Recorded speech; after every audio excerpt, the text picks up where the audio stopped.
భారతదేశంలో ప్రపంచ దేశాల్లో ఉన్న నా ప్రియ సహోదరి సహోదరులకు క్రీస్తునామంలో శుభాభివందనాలు. ఈరోజు ఒక విషయం చెప్పడానికి మీ ముందుకు నేను రావడానికి ఒక విధంగా సంతోషిస్తున్నాను, ఒక విధంగా చింతిస్తున్నాను. ఎందుకంటే నిజాలు చెప్తున్నందుకు సంతోషిస్తున్నాను. ఇలాంటి బాధాకర విషయాలు జరుగుతున్నప్పుడు మన భారతదేశం ఎట్టిపోతుంది, ఎలాంటి వారి కింద నలిగిపోతుందనే బాధ కూడా నాకుంది. ఈ వీడియో చేసే ముందు ముఖ్యంగా మరి బ్రాహ్మణులు అనేవారు, బ్రాహ్మణ ఫాలో అవుతున్నవారు, బ్రాహ్మణ యొక్క నియమ నిబంధనలు పాటిస్తున్నవారు, లేదా బ్రాహ్మణుల యొక్క భావజాలాన్ని అనుసరిస్తున్న వారు ఎవరైతే ఉన్నారో మరి వారందరికీ కూడా ప్రత్యేకమైన ధన్యవాదాలు. ఈ వీడియో కేవలం క్రీస్తు వ్యతిరేకులు ఎవరైతే ఉంటారో క్రైస్తవుల మీద పడి రోజు ఏడుస్తూ పాస్టర్స్ యొక్క వారి యొక్క సేవా పరిచయం మీద పడి ఏడుస్తూ వారి దశంభాగాలు దండుకుంటారు, లేదంటే దశంభాగాల గురించి భయపెడతారు, అందరి దగ్గర లాక్కుంటారు. ఇలాంటి అపోహలు అనుమానాలు ప్రపంచం మధ్య మనుషుల మధ్య పెడుతూ లేదంటే వారిని పాస్టర్స్ని అవమానించాలని అనుకుంటున్న ఎవరైతే ధర్మరక్షకులని మాట్లాడుతున్నారో, ఈరోజు యూట్యూబ్ ఛానల్స్ నడుపుతున్నారో వారందరికీ మరి ఈ వీడియోని డెడికేట్ చేస్తున్నాను. ముఖ్యంగా మరి బ్రాహ్మణులు అనేవారు చక్కగా వారి ధర్మాన్ని ఆచరించుకునే వారికి ఈ వీడియోకి ఏ సంబంధం లేదు. వారు ఎవరు కూడా హట్టవలసిన పని లేదు.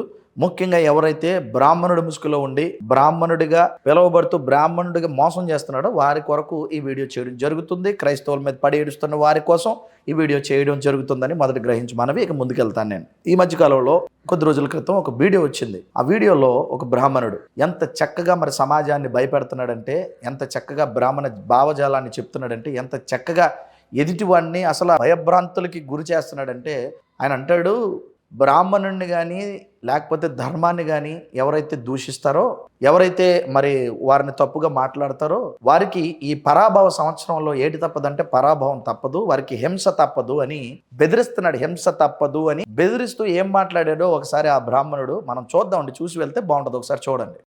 బ్రాహ్మణులను నిందించడము, ధర్మాన్ని నిందించడము, ఇవన్నీ కూడా ఎవరైతే చేస్తారో వాళ్లకు హింస తప్పదు,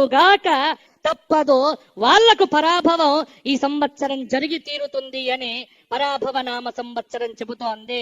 చూసారు కదండి ఏం మాట్లాడాడంటే, బ్రాహ్మణులు కానీ లేకపోతే ధర్మాన్ని కానీ ఎవరైతే దూషిస్తారో, ఎవరైతే తప్పుపడతారో వాళ్ళకి పరాభవ సంవత్సరంలో ఏం జరుగుతుందంటే హింస తప్పదని అన్నారు. అంటే బ్రాహ్మణుడు తప్పు చేసిన తప్పని చెప్పకూడదు, మరి ఏ ధర్మం అయితే అని అంటున్నారో వాళ్ళు ఆ ధర్మంలో తప్పులు జరిగిన తప్పని అనకూడదు. ఏ జరిగినా కళ్ళు మూసుకొని మనం ఊరక ఉంటూ మెన్నకుండి చూడడమే. అలా చూస్తేనే పరాభవ సంవత్సరంలో అంత బాగుంటుంది. లేకపోతే అందరికీ కూడా ఏమవుతుంది అంటే హింస తప్పదు, అంటే హింసింపబడతారని ఎంత చక్కగా మరి శపిస్తూ లేకపోతే భయపెడుతూ చెప్తున్న ఈ మాటలు మీరు విన్నారు కదా. మరి ఏమండి బ్రాహ్మణులు గారు, అవధానులు వారు, మీకు ఒక మంచి ప్రశ్న అండి. అంటే బ్రాహ్మణులు ఏం చేసినా వారికి ఎవరు ఏమనకూడదా, ఎవరు శిక్షించకూడదా? అయితే మరి ఇంకెందుకు ప్రభుత్వాలు బ్రాహ్మణులు ఏ అన్యాయాలు చేసినా అక్రమాలు చేసినా వారిని ఏమనకండి, వారిని తప్పు పట్టకండి, వారిని శిక్షించకండి. ఈ మధ్య కాలంలో ఒక బ్రాహ్మణుడు ఏం చేశాడో తెలుసా? మచిలీపట్నం అనే ప్రాంతంలో పూజ చేస్తున్న ఒక బ్రాహ్మణుడు పూజలు నిర్వహిస్తున్నాడు. ఒక గుళ్ళో అర్చకుడుగా ఉన్నాడు. మరి ఎదురింట్లో వారితో పాటు ఫ్యామిలీతో పరిచయాలు ఉన్నాయి. ఎదుటి ఫ్యామిలీతోని వీరికి పిల్లలు ఉన్నారు, వారికి పిల్లలు ఉన్నారు. ఎదుటి ఫ్యామిలీలో ఉన్న ఆడబిడ్డలు వచ్చి వీరి ఇంట్లో ఆడుకుంటూ ఉండేవారు. అక్కడ సుమారుగా 16-17 మధ్య వయస్సు ఉన్నటువంటి ఒక అమ్మాయిని లోపరుచుకొని ఈ బ్రాహ్మణుడు ఏం చేశాడు తెలుసండి? చెరిచాడు, అమ్మాయికి కడుపు చేశాడు. వాడిని పట్టుకొని ఏం చేశారంటే పోలీస్ స్టేషన్ లో పెట్టారు. మరి ఈ బ్రాహ్మణుడు చెప్తున్నట్టుగా ఏం చేయాలంటే చట్టాలు వీరిని శిక్షించకూడదు, చట్టాలకు వీరిని ఏం చేయకూడదు అంటే అసలు మరి వదిలేయాలి, అధికారులు గాని నాయకులు గాని వదిలేయాల. ఇదే కదండి భారత రాజ్యాంగంలో ఒకవేళ గాని భారత చట్టాలు ఈ నియమ నిబంధనలు లేకపోతే మను ధర్మ శాస్త్రంలో ఎంత చక్కగా బ్రాహ్మణుడు వారి గురించి రాసుకొని ఆ చట్టాన్ని అమలు చేస్తూ ఉండేవారు. అంబేద్కర్ గారు వచ్చి ఆ చట్టాలందరికీ చెల్లి చీటి కొట్టి ఆ యొక్క భావజాలాన్ని అంతటిని కూడా సంసింపజేసి చివరికి ఏం చేశాడంటే ఆ యొక్క మను ధర్మ శాస్త్రాన్ని తగలబెట్టేశాడు. ఎందుకు తగలబెట్టాడని అనుకుంటున్నారా? ఇప్పటికీ ఆ భావజాలం నడుస్తున్నది. పాపం ఆ మహానుభావుడు పుస్తకం తగలబెట్టాడేమో గానీ వారి భావజాలం తగలబడలే, వారి ఐడియాలజీ తగలబడలే, వారి యొక్క ఆలోచన తగలబడలే. ఇప్పటికీ కూడా మన భారతదేశం మీద ఆధిపత్యం చలాయిస్తూ అమాయకులైనటువంటి భారత ప్రజలు ఎప్పటికీ కూడా మోసం చేస్తూ మన తాత ముత్తాతల్ని మోసం చేశారు, వారిని బాధ పెట్టారు. వారిని ఎప్పటికీ కూడా ఒక శూద్రులుగా, అనగారిన వారిగా, అంటరాని వారిగా చూసి వారిని దూరం పెట్టారు. పైగా మేము చెప్పింది వేదం, ఒకవేళ కానీ మేము చేసిందే చట్టం, మేము తప్పులు చేసిన ఆవిడ అడగడానికి వీలు లేదు అన్నట్టుగా మాట్లాడుతున్నారు. మరి మచిలీపట్నంలో ఆ తప్పు చేసిన బ్రాహ్మణుడికి మరి పోలీసులు పట్టుకొని ఏం చేశారు నేను చెప్పడం కాదు, కానీ న్యూస్ ఛానల్ చెప్తుంది వినండి. అది అయిన తర్వాత కొన్ని మాటలు బ్రాహ్మణుల గురించి రాసుకున్నటువంటి వారి భావజాలం ఎలా ఉంటుందో కొన్ని మాటలు మీకు వారి గ్రంథం నుంచి చదివి నేను వినిపిస్తాను. ఒక్కసారి TV9లో వచ్చినటువంటి వార్త యొక్క బ్రాహ్మణుడు ఏం చేశాడు, మరి నేను కాదు వారు ఏం చెప్తారు పూర్తిగా వినండి, చూడండి ఒకసారి.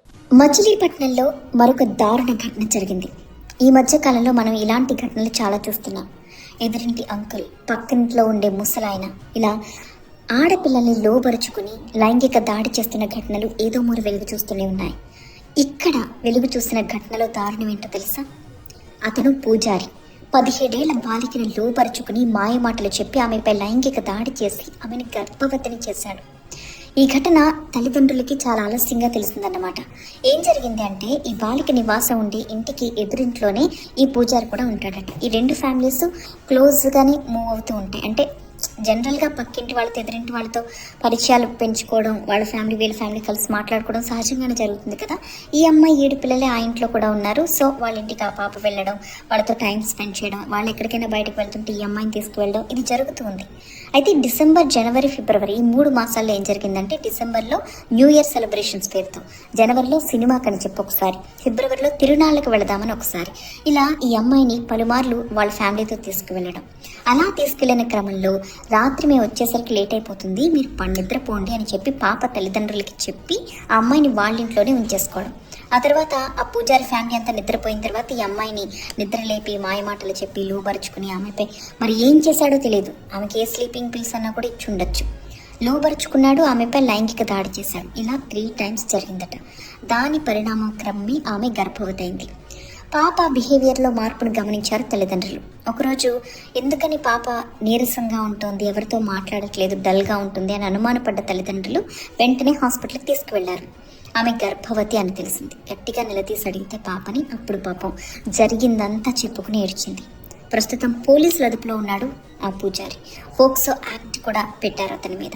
చూసారు కదా, అంటే బ్రాహ్మణులు ఏం చేసినా ఏమనకూడదట. ఈయన అంటాడు, బ్రాహ్మణ్ నిందించినా ఇంకేంటి, ధర్మాన్ని నిందించిన అని అంటున్నావు కదా. బ్రాహ్మణ్ని ఎందుకు నిందిస్తారు? ఊరకే తప్పు చేస్తే తప్పు అని అంటారు కానీ ఊరకే ఎందుకు నిందిస్తారండి? తప్పు ఎందుకు పడతారండి? మరి ఇది తప్పు కాదా? ధర్మాన్ని నిందిస్తే ధర్మాన్ని ఎందుకు నిందిస్తారు? ఒకవేళ ఎవడు నిందించినా నిందించే పరిస్థితుల్లో ధర్మం ఉందా? లేకపోతే మీ మీద ఎవడైనా నిందలు వేసేస్తే ఆ నిందలు మీరు తీసేసుకుంటారా? ఇదేంటి మరి, ఇది బెదిరించినట్టు లేదా? తప్పును తప్పు పట్టడం తప్పు కాదే. తప్పును చెప్పకపోవడం తప్పు కదా. తప్పును కూడా కప్పిపెట్టుకుని ఆ తప్పులు, మేము ఎన్ని తప్పులు చేసినా మా తప్పులు మేము ఎరగం, ఎదుటివాడి తప్పులు కానీ మా తప్పులు పరిగణలోకి రావని తప్పుగా బతుకుతూ తప్పుని కప్పిపెట్టుకున్న మీది తప్పు కాదంటారా? ఆలోచించండి ఒకసారి. ఇది నేను చెప్పేది. మరి విన్నారు కదండి. మరి ఇలాంటి వారు కొల్లలు కనబడతారు. మొన్న ఒక జ్యోతిష్కుడు వేషంలో ఉండి ఆడవాళ్ళతో అసభ్యంగా ప్రవర్తించారని అతన్ని లోన్ పెట్టారు. ఈ ప్రతిరోజు న్యూస్లో ఏమొస్తారంటే ఈ బ్రాహ్మణులు, జ్యోతిష్కులు మీకు కనపడుతూనే ఉంటారు. ఎందుకో తెలుసా?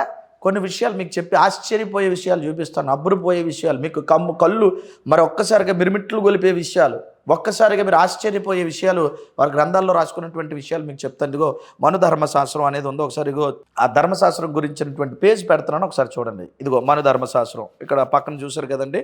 తెలుగు తాత్పర్యంతో ఉన్నటువంటి ఈ విషయాలు మీకు నేను చెప్తాను, జాగ్రత్తగా వినండి. మను ధర్మశాస్త్రం 1వ అధ్యాయంలో ఇదిగో మీకు స్క్రీన్ మీద పెడుతున్నాను. 1వ అధ్యాయము 98, 99, 100 ఈ యొక్క శ్లోకాలు, వాటి తాత్పర్యాలు మీకు చదువుతున్నాను. చూడండి, శ్లోకాలు మీకు కనపడుతున్నాయి, తాత్పర్యాలు చదివేస్తాను తొందరగా. ఈ సృష్టి యందు ప్రాణులు గొప్పవి, ప్రాణుల యందు బుద్ధి వల్ల జీవించు జీవులు గొప్పవారు, ఆ జీవులు యందు మానవులు మిక్కిలి గొప్పవారు, వారిలో బ్రాహ్మణులు గొప్పవారు. మానవుల్లో ఎవరు గొప్పవారట?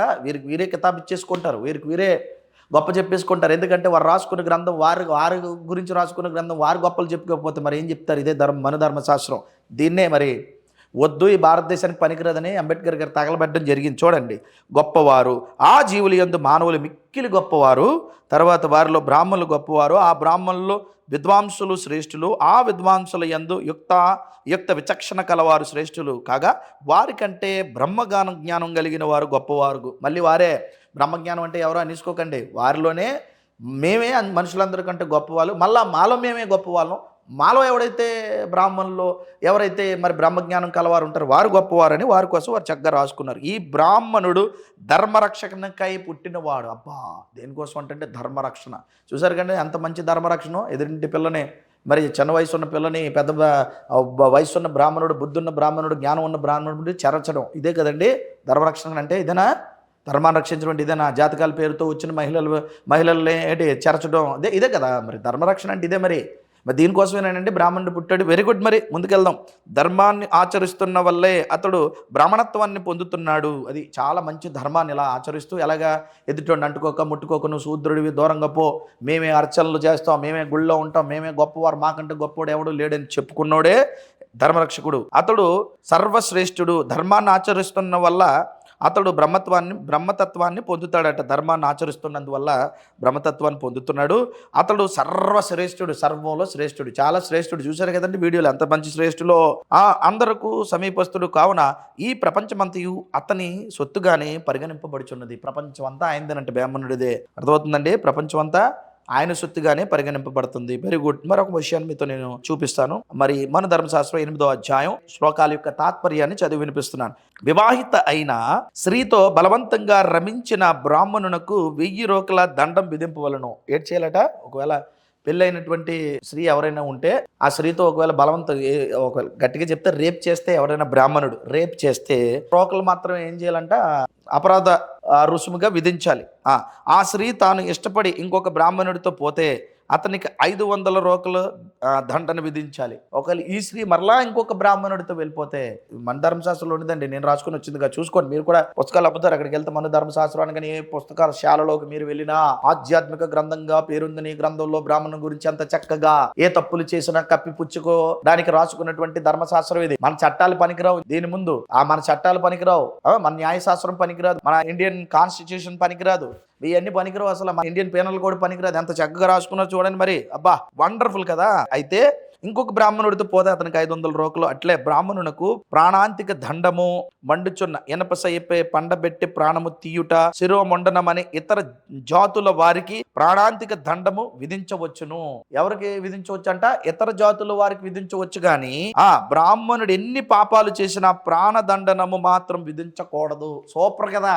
ఎదుటోడు ఎన్ని తప్పు చేసినా వాడికి మాత్రం ఏడ్చేయాలంటే బాగా కాల్చిన కర్రు పెట్టవచ్చట, ఆడు చెవులో శేషం పోసేవచ్చు, కంట్లో కారం కొట్టేయవచ్చు, వీలైతే ఒళ్ళంతా కోసేయవచ్చు, ఏదైనా చేయొచ్చు. కానీ బ్రాహ్మణుడు ఎన్ని పాపాలు చూడండి ఎంత బాగుంటుందో. బ్రాహ్మణుడు ఎన్ని పాపాలు చేసినా ప్రాణదండమును మాత్రం విధించకూడదు. అవసరమైనచో అతనిని పుత్ర ధనములతో సహా రాజ్యం నుండి వెళ్ళగొట్టవచ్చు, అంతేగాని ఏ హాని చేయకూడదు. ఒకవేళ రాజ్యం నుంచి వెళ్ళగొడితే ఇంకో దగ్గర ఆ రాజ్యంలో తప్పులు చేసినా పాపాలు చేసినా బ్రాహ్మణుడు మాత్రం టచ్ చేయకూడదు సుమా. ఇది నిజం చెప్తాను వినండి. వాళ్ళ చుట్టూ వాళ్ళు వేసుకుని వాళ్ళేం కదా, ఇది మన ప్రపంచాన్ని మోసం చేయడం కదా, ప్రపంచాన్ని భయభ్రాంతులకు గురి చేయడం కదా. వాళ్ళ కోసం వారు ఎన్ని తప్పులు చేసినా బ్రాహ్మణుడు మాత్రం ఏం అనకూడదంటే, 3 సార్లు పుట్టాడా బ్రాహ్మణుడే, 3 సార్లు పుట్టాడా ఏమనకూడదా? మరి ఇండియన్ పీనల్ కోడ్ ఏం చేస్తుంది? మరి ఏమనకుండా ఊరుకొని ఉంటుందా? ఏం చేద్దాం మరి చూద్దామా? ఇంకొక మాట చూపిస్తాను, హైలైట్ మాట అండి ఇది. ఈ యొక్క మన ధర్మశాస్త్రం 9వ అధ్యాయంలో ఉన్నటువంటి 9వ అధ్యాయం 314 315 శ్లోకాల తాత్పర్యం చూడండి ఎంత బాగుంటుందో. రాజు అంటే పరిపాలన చేసేవాడు. ఇప్పుడు మన భారతదేశంలో కూడా పరిపాలన చేస్తున్న వారు ఏమనకూడదట, ఇప్పుడు రాజుల లేదు కాబట్టి ప్రజల చేత ఎన్నుకున్న పరిపాలకులు ఉన్నారు, వారిని మనం రాజులుగా పరిగణలోకి తీసుకుంటాం. ఆ రాజులు ఏం చేయకూడదట, రాజుకి ఎంత కష్టం వచ్చినా బ్రాహ్మణులపై మాత్రం కోప్పడవద్దు. మీకు ఎన్ని కష్టాలు వచ్చినా వాళ్ళు చెప్పింది వినాలి, వాళ్ళు ఏమన్నా వాళ్ళు అనకూడదు. రాజు పరిపాలకులారా, సీఎం పిఎం ఇంకెవరున్నారు మీరు అందరూ కూడా బ్రాహ్మణులు ఏమనకూడదు. Very good. బ్రాహ్మణులే కోపిస్తే సైన్యం వాహనములతో ఉన్న రాజును శపించి రూపుమాపగలరబ్బా. బ్రాహ్మణులకు కానీ కోపం వచ్చిందనుకోగో జాగ్రత్త. అదే చెప్పాడు బ్రాహ్మణుడు. ఏమన్నాడు బ్రాహ్మణుడు? ఏమన్నా అన్నాడా? ఖబర్దార్, జాగ్రత్త. ఈ రౌడీ గోండాల కంటే దారుణం కదండి ఇది, ఈ బెదిరింపులు. రౌడీలు గోండాల కంటే దారుణమైన బెదిరింపులు. బ్రాహ్మణుని ఏమని అన్నారా, ధర్మాన్ని ఏమని అన్నారా, మీరు ఈ యొక్క సంవత్సరంలో పరాభవం అయిపోయి దండన తప్పదు, మీరు శపిస్తున్నాను జాగ్రత్త అన్నట్టుగా కదా వార్నింగ్ చెప్పాడు అతను. అక్కడ బ్రాహ్మణుడికి ఒకవేళ కోపం వస్తే, బ్రాహ్మణులే కోపిస్తే సైన్యం వాహనములతో ఉన్న రాజును శపించి రూపుమాపగలరు. వాహనాలతో ఉన్న రాజుని కానీ సైన్యాన్ని కానీ శపించి రూపుమాపుతారు. బ్రాహ్మణులు కోపంతో అగ్నిని సర్వభక్షకునిగా శపించిరి. అగ్నిని ఒకవేళ సర్వభక్షకునిగా అగ్నిని శపిస్తే శపిస్తే ఊరి మీదకి అగ్గి వచ్చేస్తుంది, అందరినీ కాల్చేస్తుంది, అందరినీ మండిచ్చేస్తుంది, అన్ని రాజ్యాలు కాల్చేస్తుంది. ఇది బ్రాహ్మణుడు అంత చేయగలడట, శపించగలడు. తెలుసా? శపించాడంటే పోతాం మనం. అది సముద్రంలోని నీరు త్రాగుటకు వీలు లేకుండా చేసిరి. సముద్రంలో నీళ్ళు కూడా లేకుండా చేసిరి. ఉప్పు చేశారు. ఎవరు అనుకున్నారు? బ్రాహ్మణులే. తెలుసా మీకు? సముద్రాలు అంతటా ఉప్పుతో రాలేదు, బ్రాహ్మణుడు ఉప్పు చేసాడు. తెలుసా మీకు? అది చంద్రుని క్షయరోగిగా చేసి తిరిగి అతన్ని బాగు చేసిన వారు. వారు అలాంటి వాళ్ళు అంటే చంద్రుడిని క్షయరోగిగా చేసి వాళ్ళు బాగు చేసినారు. వాళ్ళు క్షయరోగం అంటే క్షీణించిపోయేలాగా చేసి మళ్ళీ చంద్రుడిని బాగు చేయగలరు. What a power, wonderful power. ఈ పవర్ని మనం తట్టుకోలేము, అంతే బాగు చేసినారు. అట్టి బ్రాహ్మణులకు కోపము కలిగించి సుఖముగా ఎవరుంటారు? ఎవరుంటారు? ఎవరు ఉండగలరు ఈ భూమి మీద బ్రాహ్మణులకు కోపం రప్పించి? బ్రాహ్మణుడు రేప్ చేయొచ్చు, తప్పు కాదు. మనం చెప్తారండి వీళ్ళందరూ బాబాలందరూ రేపులు చేసి జైల్లోకి వెళ్ళాడు అంటారు. బ్రాహ్మణులకి రేపులు తప్పే కాదు, ఎందుకంటే ఇందులో రాసి ఉంది రేపు చేస్తే ఏమి అనడానికి వీలు లేదు, ప్రభుత్వాలు శిక్షించడానికి వీలు లేదు. మరి ఒకవేళ కానీ మన ధర్మశాస్త్రం వీళ్ళు ఫాలో అయ్యి ఉంటే వాళ్ళందరూ సర్వ రేపిస్టులు సర్వ పాపిస్టులు ఎవరు కనబడతారంటే ఎక్కువగా మనకి ఈ బ్రాహ్మణులు కనబడతారు కదండి. సర్వ రేపిస్టులుగా సర్వ పాపిస్టులుగా ఇప్పటికీ ఉన్నారనుకోండి. చట్టాలున్నా వీరు ఆగడాలు సాగకుండా మన ధర్మశాస్త్రాన్ని చక్కగా ప్రజల మధ్య రుద్ది వాళ్ళ భయభ్రాంతులకు గురి చేసి వాళ్ళ శాపాలకు గురి చేయడానికి భయపెట్టడానికి వీళ్ళు భయం లేకుండా మరి ముందుకెళ్తున్నారంటే అసలు ఏంటి చెప్పండి వీళ్ళ దగ్గర. మరి ఎవడు పనికొస్తాడు? రౌడీ, గోండా, తర్వాత ఎవడు పనికొస్తాడు? ఎవడు పనికిరాడు ఈ బెదిరింపులకి?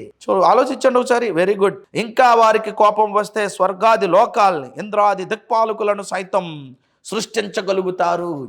స్వర్గాది లోకాల్ని, దిక్పాలకుల్ని వారు ఒక మంత్రంతో, ఒక శ్లోకంతో, ఒక మళ్ళీ వాళ్ళు ఏంటంటారు వారి యొక్క తంత్రాలతో సృష్టించగలుగుతారు. అట్లే దేవతలను శపించి మానవులుగా చేయగలుగుతారు. అది దేవతలను కూడా చెప్పించేసే మానవులు అయిపోతారు, మీరు జాగ్రత్త అని. అంతే కదా, సినిమాలు తెలుసు కదా మీకు. పాత సినిమా కాలంలో జగదేక వీరుని కదా, జగదేక వీరుడెత్తులో ఒక సుందరి అన్ని చూసారు కదండి మీరు. అదే ఈ స్టోరీలన్నీ చెప్తున్నారనమాట. మళ్ళీ ఎక్కువ మాట్లాడితే దేవతలైనా సరే మేము చెప్పించి మనుషులు చేసేస్తాం మేము, జాగ్రత్త. ఎవరికి? ఆ పైన ఉన్న దేవతలకి వార్నింగే, కింద ఉన్న మనుషులకి వార్నింగే, దేవుళ్ళకి వార్నింగే, అందరికీ వార్నింగ్ ఇచ్చాడు ఎవరైనా ఉన్నారంటే 100 బ్యామండి. దేవుళ్ళు, అలాగే దిక్పాలకులు, దేవతలు, మనుషులు అందరినీ చెప్పించగల ఒకే ఒకడు ఉన్నాడు, one and only, that is Brahman. ఎవరు అనుకున్నారు ఆయన అంటే? అట్టి బ్రాహ్మణులకు కోపం తెప్పించి ఎవ్వరు మనగలుగుతారు? బతికి బట్ట కట్టినాడు ఎవడు అసలు? ఎవరు అనుకున్నారు మమ్మల్ని? గండ భేరుండాలు తొడుక్కున్నటువంటి, పట్టు పంచెలు, పట్టు వస్త్రాలు ధరించుకున్నటువంటి, ఏంటి మరి మేము నోటితో మంత్ర ఉచ్చారణ చేయగలిగినటువంటి గొప్పవారం. మాకంటే గొప్పవాడు ఎవడూ లేడు. ఈ ప్రపంచం అంతా మాదే. పరభూలోక పాతాల లోకాది ఆధిపత్యాన్ని చలాయించి అందరినీ కూడా చెప్పించగల దీవించగల కాదు, చెప్పించగల ఏకైక వనండోల్ని మేమే అని అంటున్నారు. చూసుకోండి. భయం వేసిందా మీకు ఈ వీడియో చూశాక? లేకపోతే వీళ్ళ మీద ఆశయం వేసిందా? ఏం చేయాలని అనుకుంటున్నారు చెప్పండి? ప్రజలకే విడిచిపెడుతున్నాను నేను అందరిని అంటలేదు. బ్రాహ్మణులు చాలా మంది వారి పనులు చేసుకుంటారు, పాపం చాలా మంచి వాళ్ళు ఉన్నారు. కానీ 99.9 మంది ఇలాంటి వాళ్ళే ఉన్నారు. నువ్వు ఎవరిని బెదిరెత్తున్నావయ్యా? బ్రాహ్మణుడా ఏంటి? ధర్మాన్ని తప్పుబట్టి లేదా నిందించి బ్రాహ్మణుని ధర్మాన్ని నిందించవలసిన పని ఎవడుకుంది? తప్పు చేస్తే తప్పు అని చెప్తారు, అది కూడా మీకు నిందేనా? అలా కూడా అనకూడదా? మీ గ్రంథాల్లో రాసుకున్న రేప్ చేసినోడు కూడా శిక్ష చేయకూడదా? కానీ మిగతా వాళ్ళు ఎవరినైనా సరే శూద్రులు అనేవాడు, మిగతా వాళ్ళు అంటే ఎవరు? ఒకవేళ కానీ ఎవరున్నారు? శత్రులైన, వైశ్యులైన, శూద్రులైన వీళ్ళ భాష ప్రకారం వాళ్ళకి ఏదైనా శిక్షలు విధించవచ్చట. మూతి కోసేయవచ్చు, కర్రు కాల్చి వాత పెట్టేయవచ్చు, చెవులో శేషం పోసేయవచ్చు. కానీ బ్రాహ్మణుడు ఎన్ని రేపులు చేసినా, ఎన్ని పాపాలు చేసినా ఏమీ అనకూడదు. ఎంతవరకు సమంజసం, ఎంతవరకు న్యాయం? ఈ భారతదేశాన్ని ఇంకా ఎంతకాలం మోసం చేస్తారు ఈ ఆర్య బ్రాహ్మణులు? ఆలోచించండి ప్రేమని వర్లరా. మరి మీకు ఏమైనా నిజాలు తెలిసాయి, చక్కటి వీడియో చేశాను అనుకుంటే కామెంట్ చేయండి, అందరికీ షేర్ చేయండి. ఇలాంటివి ఎన్నో ఉన్నాయి. వారి యొక్క మరి ఆగడాలు అవన్నీ కూడా ఒక్కొక్కటి ముందుకు తీసుకొని వస్తాను. దేవుడు మిమ్మల్ని, మీ కుటుంబాన్ని దీవించుగాకురా. ధర్మరక్షకులు అనేవారు వీటి మీద ఎందుకురా వీడియోలు చేయట్లేదు? వీటి గురించేరా తప్పు పట్టట్లేదు? వాళ్ళు ఏం చేసినా వాళ్ళ కింద మోచే నీళ్ళు తాగుతున్నారా? మిమ్మల్ని కూడా శూద్రులుగా అంటున్నారా ధర్మరక్షణ పేరట? ఈ రోజు మీరు ఎవడైతే వీడియోలు చేస్తున్నారో మిమ్మల్ని కూడా ఏమంటున్నారు? మీరు తప్పులు చేస్తే తప్పట, బ్రాహ్మణుడు తప్పు చేస్తే తప్పే కాదటరా. అదేం ధర్మం రా? ఎవడు తప్పు చేసినా తప్పే. ఈ ప్రపంచంలో గొప్ప ధర్మం చెప్పింది బైబిల్ ధర్మం రా. ఎవరు తప్పు చేసినా తప్పేనని. ఇదే బ్రాహ్మణ్ చేస్తే తప్పు లేదంటాడు. ఎవరైనా పాపం ఎవరైనా శూద్రులు లాంటి వాళ్ళు ఏమైనా తప్పు చేస్తే వాళ్ళు తప్పటే, ఇది తప్పు కాదట. మరి చట్టాలు వీళ్ళకి అనుకూలంగా ఉంటాయా భారతదేశంలో? వీరిని ఇలాగే మనం మనగలుగుదాం అని చెప్తామా? మరి మమ్మల్ని బెదిరిస్తున్నారు, మేము బెదిరిపోతున్నాం, వాళ్ళు మమ్మల్ని చెప్పిస్తున్నారు, ఏదో చేసేస్తారట. వీళ్ళ మీద యాక్షన్ తీసుకోదా ప్రభుత్వం? ఆలోచించండి. మరొక అంశంతో, మరొక వీడియోతో మనం కలుసుకుందాం. దేవుడు మీ అందరినీ దీవించును గాక. Thank you all. God bless you.